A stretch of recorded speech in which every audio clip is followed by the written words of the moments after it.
Are you coming back to school with me? We could have done it all so easily. Hi, my name is Craig Thompson-Wood. I'm your host on Teaching with Board Games, here today to take a look at Just One by Repos Productions.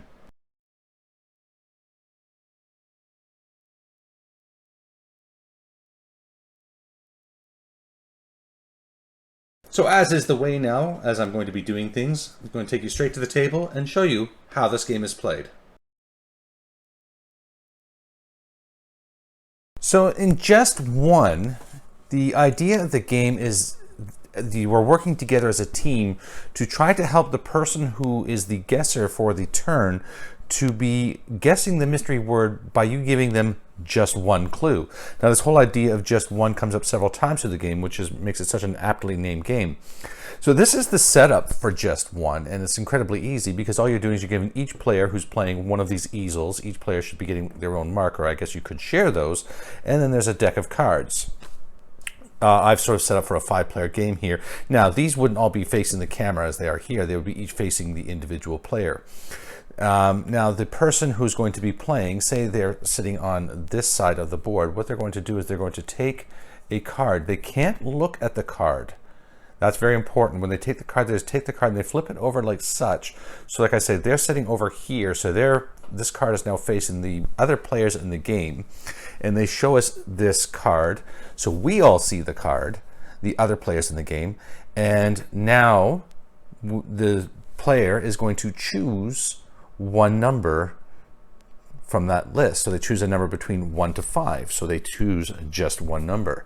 So the number they choose, let's say they choose 3. So we're going with painting.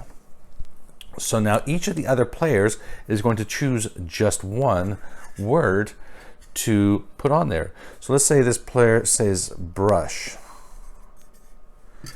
and this person says pigment, and this person says easel, and this person says brush as well. Seems the marker started waking up there.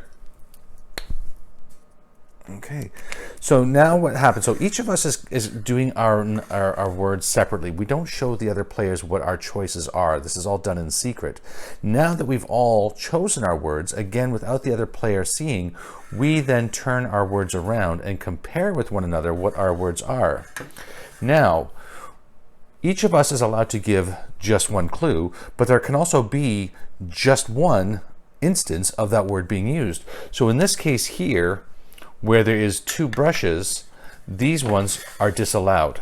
We can't show those because there was more than one, so there can only be just one. So now the person who's guessing can only guess from the words pigment and easel. So can they guess painting from that? They may guess paint, not painting, so may be tricky.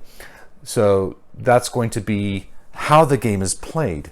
Now, important things to consider here, that when you are selecting your clues, you are allowed to choose numbers, digits, acronyms, onomatopoeia, which is your sound effect words like bang, pop, zoom, or special characters. So examples they give, you could choose 007 if you wanted to try and guess the person to guess the word bond, or ring, or SMS to help guess telephone, or a $sign to guess like money.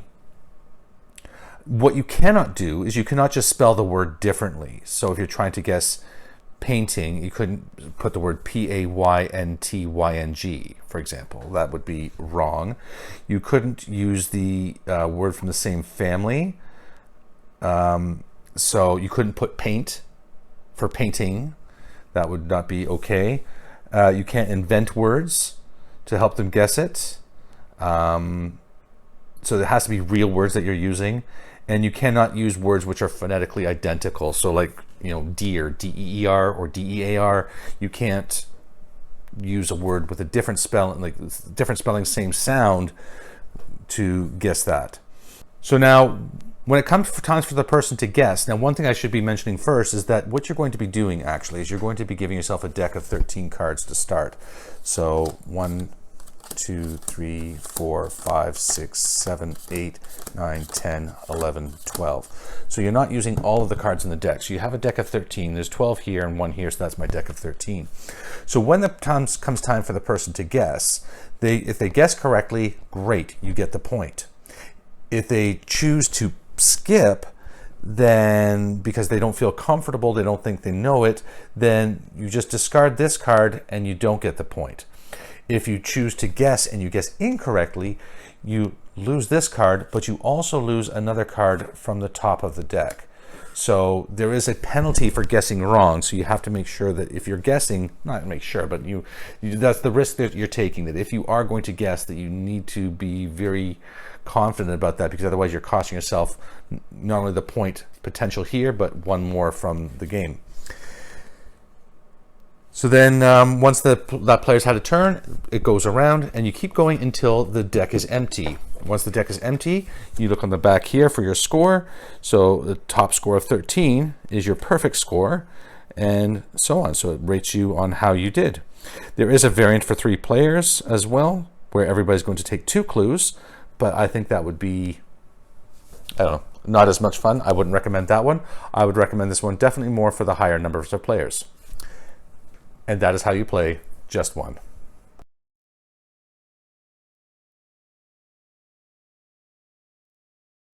So let's now take a look at the report card for this game. So for just one number of players, I'm going to give it an A. Plays between 3 to 7 players. Like I said in the playthrough, it really, to me, is a game that you want to play with those higher counts, so 5, 6, 7 players. The interesting thing is like I don't like it for the 3 players because, you know, with each player having 2 guesses, I don't know, I haven't played it with a 3-player count. It may be okay. I mean, because then I guess you have 2 words. You're trying to make sure you're not guessing with the other player's 2 words. It could be tricky, but I just think the interesting mechanic. The interesting part about the mechanic is that while you may have more players, you're getting more clues, there's also the more opportunity to be duplicating clues with other people and thereby eliminating them. So it's kind of an interesting thing there, and that's one thing I really love about the game, is that you're just the whole thing about being so careful to try to choose a word which is going to be helpful but not so obvious that the other people are going to be choosing it. But then again, maybe people are ignoring the obvious ones because they don't want to duplicate with other people. So yeah, interesting. So number of players, A. For learning, I'm going to give it a B+. I had to think about this one a bit because to me the learning, you know, one, you have the reading in there and you're writing down words, hopefully with the correct spelling. So there's those minor things there.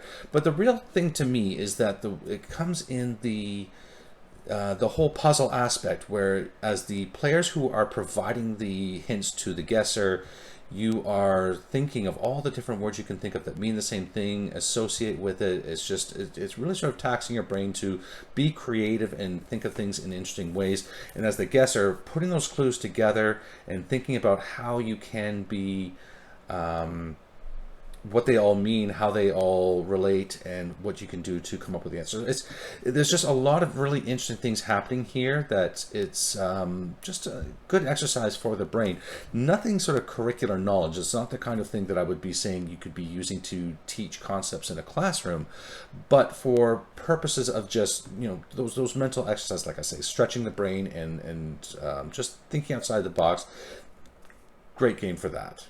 For fun, I'm going to give the game an A. I played this game a few times now, and every time I played it, it's a lot of laughter, a lot of fun, and we're always having a great time. I haven't met a group of people that don't like it yet, and I just think that this is one that could definitely recommend for the fun factor. For time, I'm going to give it an A+. When you're dealing with a game like this with that can have so many people and things, and it's so fast. It's like a 20-minute game. It says 20 minutes on the box, and I think that's about accurate based on my experiences with it. But so to be able to accommodate that many people that quick, because everybody's doing everything at the same time, plus which the setup, like I showed you in this playthrough, is just a set of easels, markers, and the cards. And even then, just putting the cards into a deck of 13 is all you need to do. Makes it super easy. So yeah, definite A+ for me. For cost for just one, I'm going to give it an A.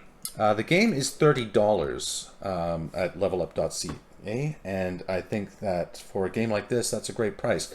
This is what you might call a party games because it accommodates the larger groups of people and the simplicity and everything like that. So if you're into party games, then I would definitely recommend this one. $30 I think is a very fair price. And again, when you can entertain 7 people for $30, and this is the kind of game that you will be playing. You can play this multiple times in an evening. I mean, it's that kind of game where you just keep it going, do it again, let's try again, and it can be a lot of fun. And even if you don't play it on the same night multiple times, definitely will be hitting the table multiple times over the course of the time that you own it.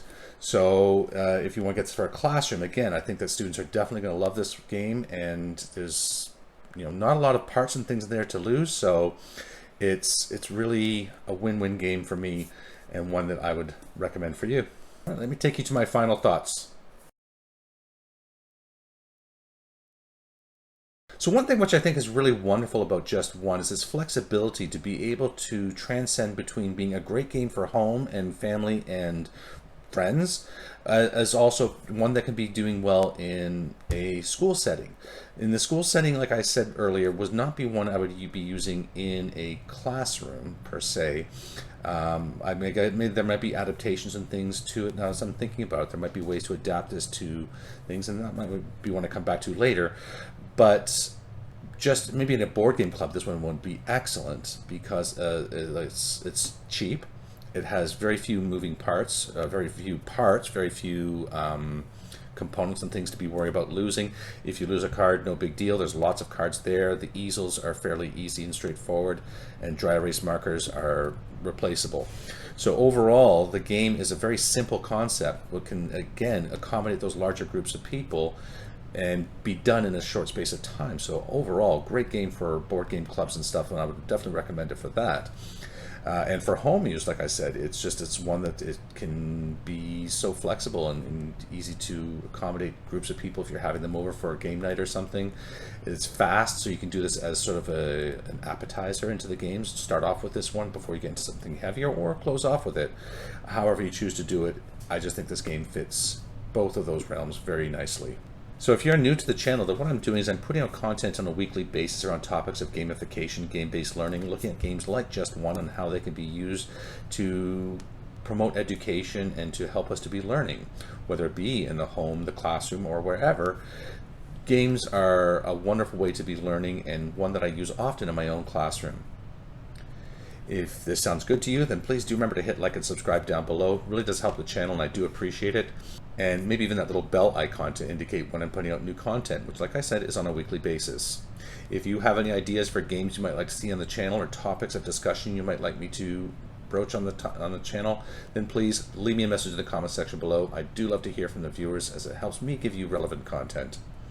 And that's going to wrap it up for today. Until next time, I'm Craig Thompson Wood, your host on Teaching with Board Games, saying thanks for coming to the classroom. Are you coming back to school with me?